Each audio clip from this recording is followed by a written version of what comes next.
Hola, bienvenidos. Les saluda Claudia Palacios. Con la cantidad de lluvias que han caído en Bogotá en lo que va de este mes y como hemos visto algunas calles en algunas zonas de la ciudad, pues era apenas lógico que invitáramos al gerente de la empresa de acueducto y alcantarillado de Bogotá, que es el funcionario de la actual administración que menos tiempo lleva en el cargo, porque es el segundo que ocupa el cargo en la empresa de acueducto. Germán González, bienvenido. Muy buenos días, Claudia. Un saludo a todos los televidentes. Gerente de la empresa de acueducto. Uno sale en su carro o caminando o en el bus y encuentra unos charcos enormes y dice, ¿será que es que colapsaron las redes de alcantarillado o qué es lo que está pasando?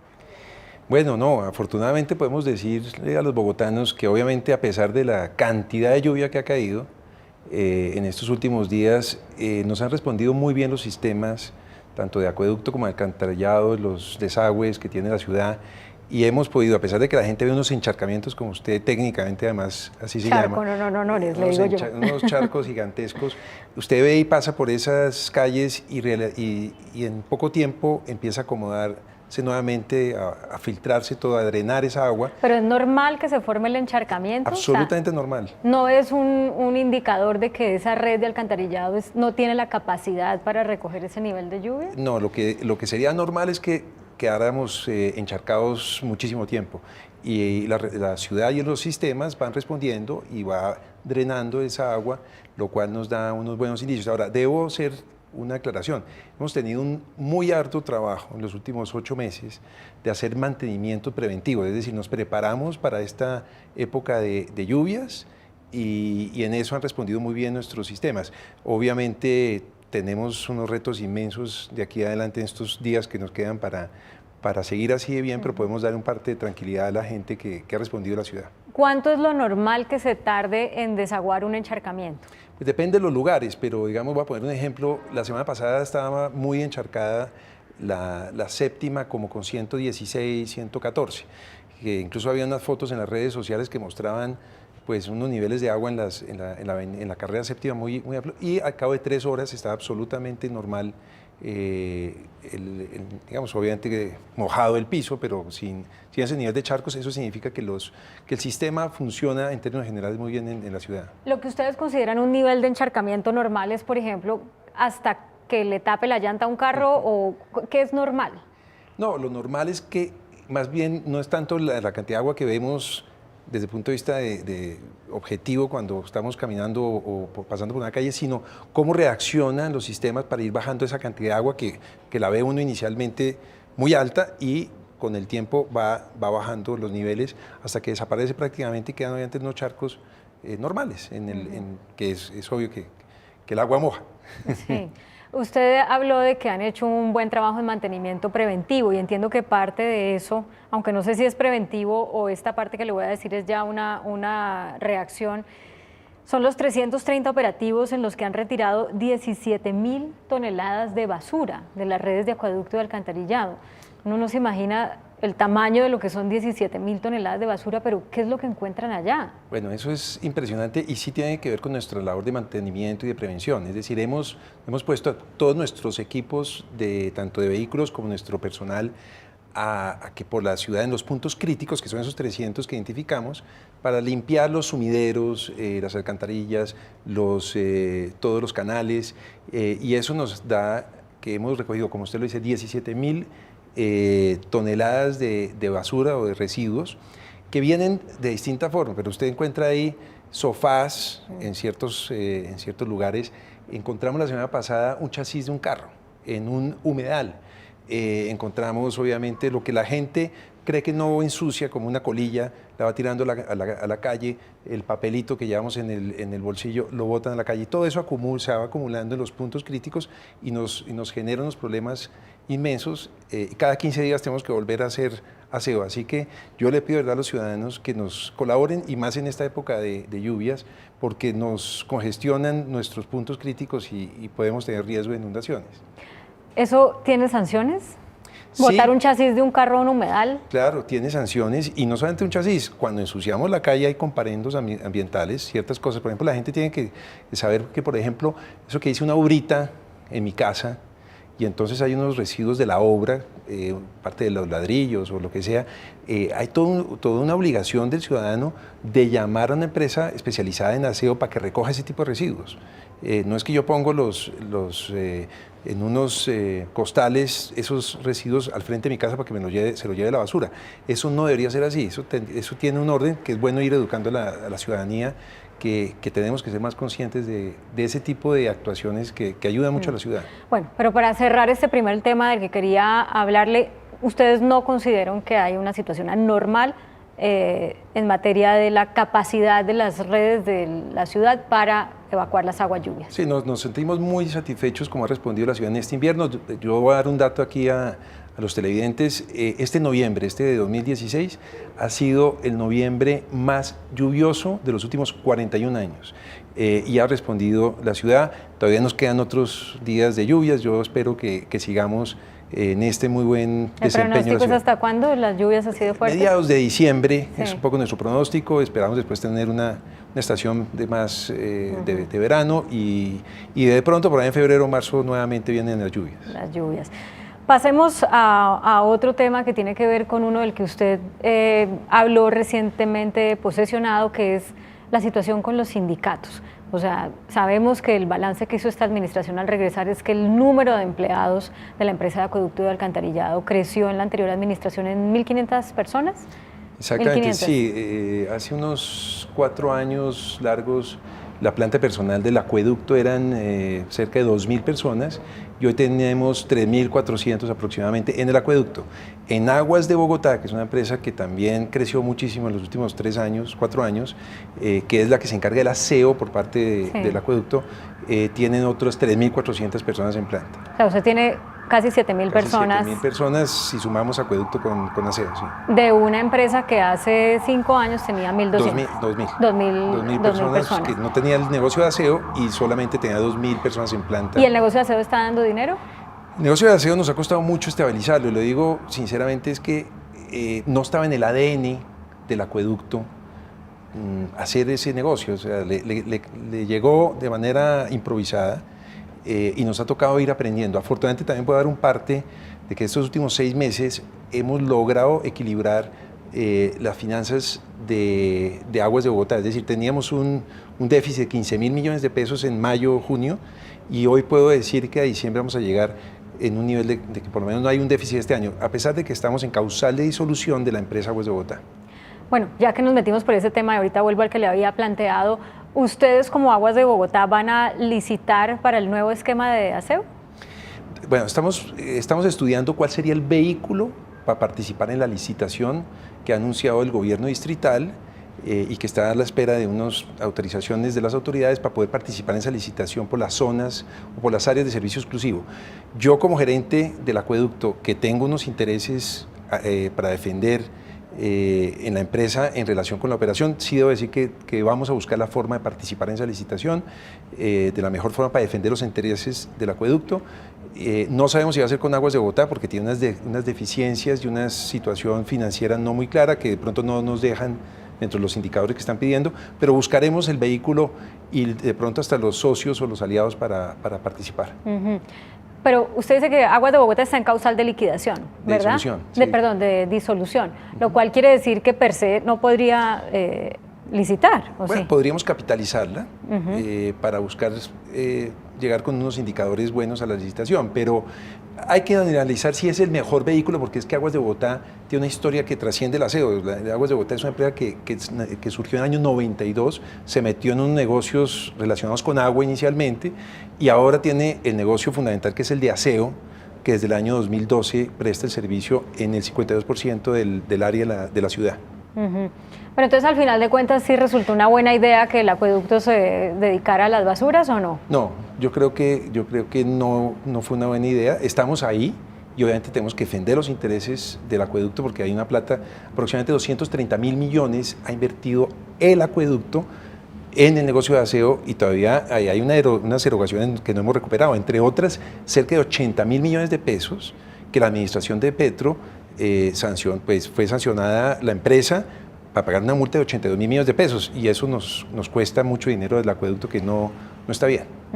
O sea, la conclusión es, no fue una buena idea, pero ya metidos ahí y ya habiendo cerrado el déficit que tenía en mayo, pues tenemos que seguir con el negocio para que el acueducto pueda recuperar la plata que le prestó a Aguas de Bogotá. Exactamente, no tuvimos la culpa de meternos en un mal negocio, pero una vez metidos tenemos que salir bien de ese negocio o quedarnos, pero que no tengamos los riesgos que hoy tenemos de seguir perdiendo plata y no conocemos a fondo ese negocio del aseo. Pero ustedes lo ven entonces, si licitan para el nuevo esquema de aseo, ¿lo ven como algo temporal mientras la empresa de acueducto recupera la plata para después seguramente vender o Ese es el así? vehículo que estamos analizando. Yo no me atrevo a dar como una respuesta tan contundente cuál va a ser el vehículo, pero vamos a tratar de participar bien con una empresa nueva, bien aliándonos en consorcio con Aguas de Bogotá y otra empresa. Tenemos que analizar cómo las alternativas y las mejores para nosotros y para un eventual socio para participar en esa licitación. Y para hacer esa alianza necesitarían, me imagino con empresas privadas, ¿cierto? Porque puede ser privadas o puede ser públicas. Por ejemplo, hay empresas muy buenas de aseo en Medellín, en Cali. ¿Para hacer esas alianzas necesitarían una aprobación del Consejo o cómo se haría? Depende del vehículo. Entonces habría que ver si se crea toda una nueva empresa para participar en eso, pues habría que analizar si vamos al Consejo de Bogotá.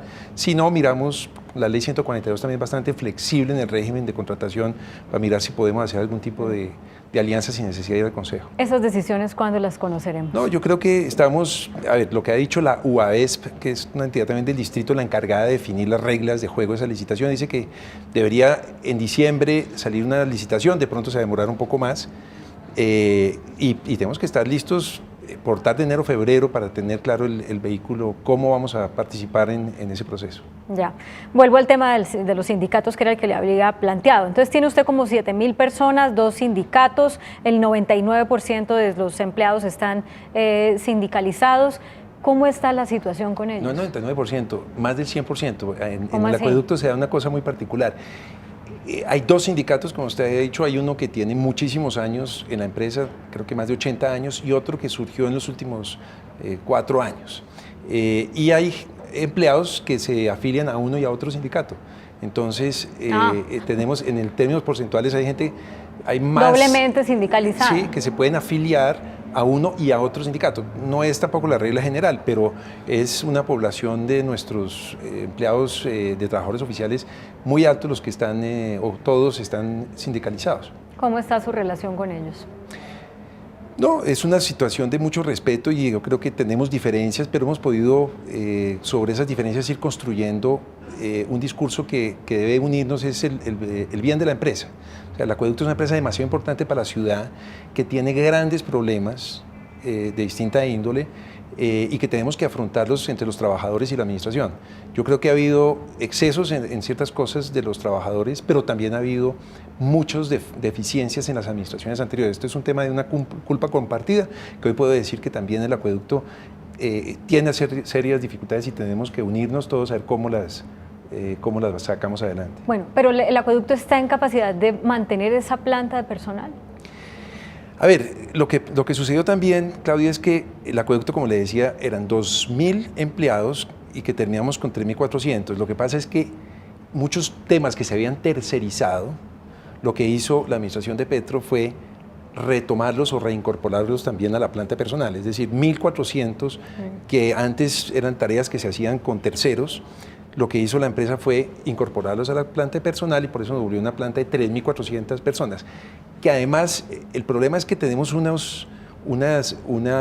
digamos, un factor prestacional muy alto en el acueducto, aunque si bien hay 3 regímenes de empleados, el promedio del factor prestacional del acueducto son 2.8 veces, mientras que digamos el régimen ordinario en Colombia es de 1.5, 1.6. Esto lo que quiere decir es que a usted le cuesta 2.8 veces lo que le paga al empleado mantenerlo, ¿o qué significa eso? Significa que frente al salario 2.8 veces adicional se gana en prestaciones sociales y eso afecta a todo.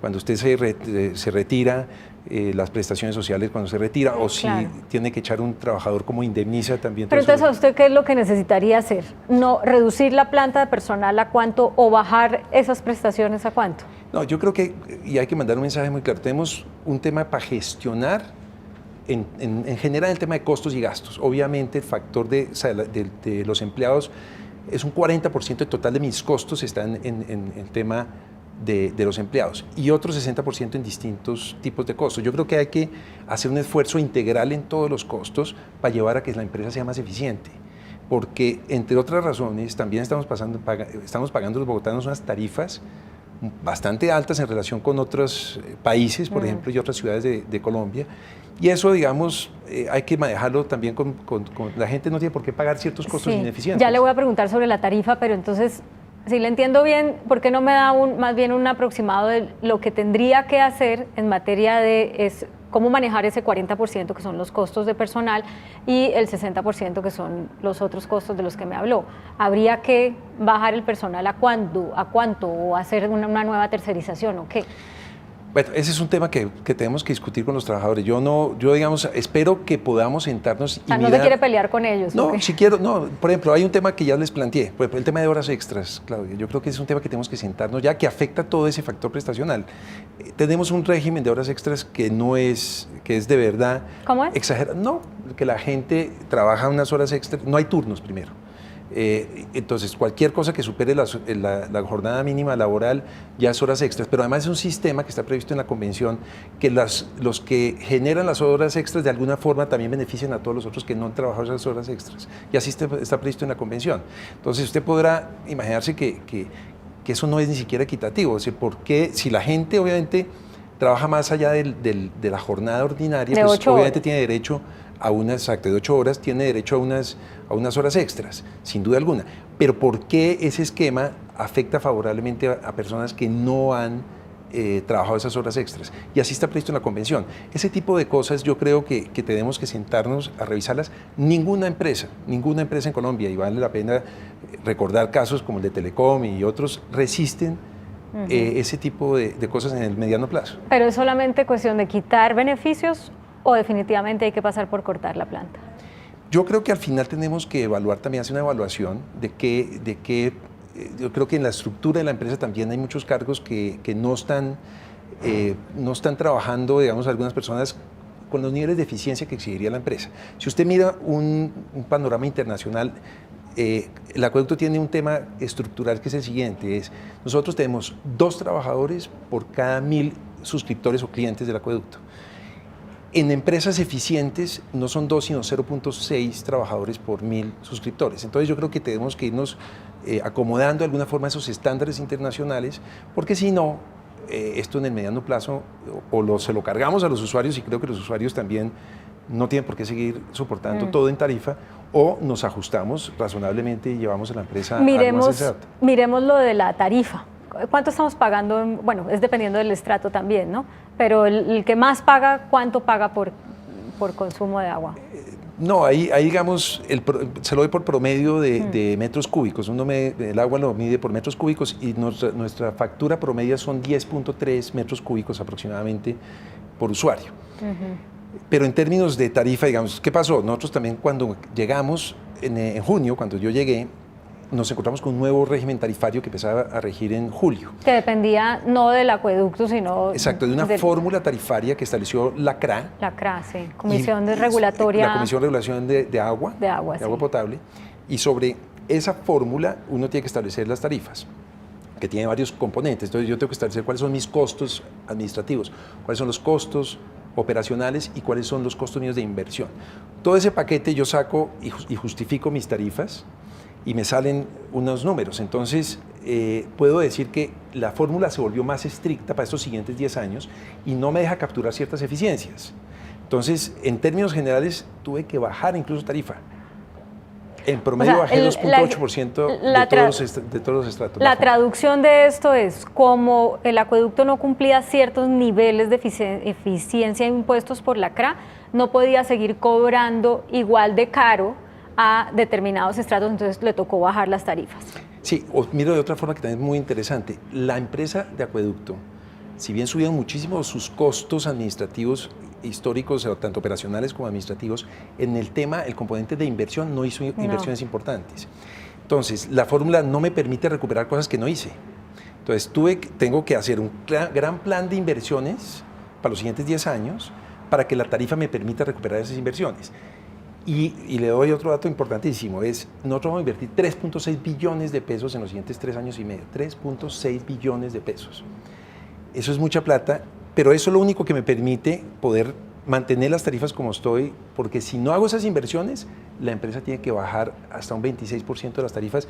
Y imagínense una empresa en esta situación financiera, teniendo que bajar además 26% de sus ingresos y con los costos elevadísimos, obviamente la viabilidad de la empresa puede ser absolutamente crítica en poco tiempo. Bueno, pero de todo esto, además de la noticia que acaba de dar, que habría que bajar las tarifas si no cumple con esa meta de inversiones, también se desprende que, o sea, el agua en Bogotá de ninguna manera puede ser más cara para nadie, no, ni para el estrato 6 ni para el estrato 1. Bueno, usted sabe que tenemos en todos los servicios públicos, digamos, hay una tarifa y hay unos estratos altos que subsidian a los estratos bajos. Entonces, esos componentes de subsidios y contribuciones, al final, dentro del régimen de solidaridad de la ley, permiten distribuir, ayudar a unos y otros que contribuyan a eso. Entonces, pero la tarifa, digamos, que no subsidia y no es subsidiada de la estrato 4. ¿Sí? Y esos son los 10.3 metros cúbicos que yo hablo. Pero lo que quiero decir es, al estrato 6 ni al estrato 1 les puede subir el valor por metro cúbico que les cobran por todo lo que usted nos explicó antes. La ley lo que prevé es, a medida que hay inflación y se acumula el 3% de inflación en el tiempo, me permite reflejarlo en la tarifa de ese 3%. O sea, solamente se puede subir lo equivalente a la inflación. Exactamente, solo se puede subir eso. Si yo no cumplo el nivel de inversiones en ese periodo de 10 años, ahí sí me obligan a devolver plata a los usuarios. ¿Va a cumplir? Voy a cumplir, es que no tenemos opción. ¿Cuáles son las inversiones? 3.6 billones que necesitamos ponerle a la empresa en el siguiente reto empresarial. Por eso yo insisto mucho que tenemos que construir una empresa viable o si no vamos a estar muy mal. Tenemos que invertir en promedio año 1 billón de pesos. Y pagar 1 billón de pesos, terminar no solamente con compromisos presupuestales, sino de verdad desembolsar 1 billón de pesos en la ejecución. ¿Usted sabe cuánto invirtió en promedio la empresa Acueducto en el gobierno de Petro? En pagos, 150.000 millones. Yo tengo que pasar a promedio 1.800.000. ¿Y este año cuánto va a poder invertir? A mí lo que pasa es que me van a... Por 6 meses. Por 6 meses que además, exacto, 6 meses logramos ya, tenemos 240.000 millones en pagos y comprometimos 911.000 millones de pesos. O sea, vamos en nuestra meta. El próximo año va a ser aún más exigente, pero tenemos un año para ejecutar dinero y así tenemos que hacerlo en lo siguiente hasta el 2019. ¿Y las principales inversiones cuáles son? ¿La Petar Canoas o qué? Sí, bueno, hay una que le interesa mucho obviamente a la gente. Vamos a hacer un gran proyecto o muchos proyectos de renovar redes, de reponer redes de acueducto y alcantarillado por distintos sitios de la ciudad. No se hacían esas inversiones de manera tan importante como las que vamos a hacer en estos años. Una muy importante, la que usted dice, es que tenemos que cumplir una orden de un juez de descontaminar ir descontaminando el río Bogotá.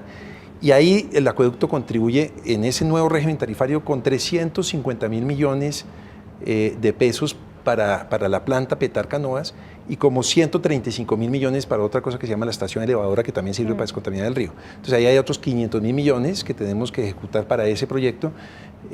A ver si logramos algún día... ¿Y el acueducto se puede subir de ahí un poquito? Porque sé que en este momento hay una controversia para ver de dónde va a salir la plata. La CAR dice, yo ya estoy pagando la Petar Salitre y pues realmente la Petar Canoas es para descontaminar el agüita que le llega al río Bogotá por cuenta de Bogotá, no de los otros municipios. Sí, ahí pues nuestra obligación según el fallo debería ser eso. Yo soy consciente de una cosa y lo digo aquí claramente, es que si los bogotanos queremos, y no solamente los bogotanos, en general los habitantes de Cundinamarca y de Bogotá, si queremos de verdad ver avances concretos de tener una descontaminación del río en los siguientes años, que esto no debe ser tampoco de un año a otro, vamos a tener que mostrar una posibilidad de financiar más vía tarifa de los usuarios.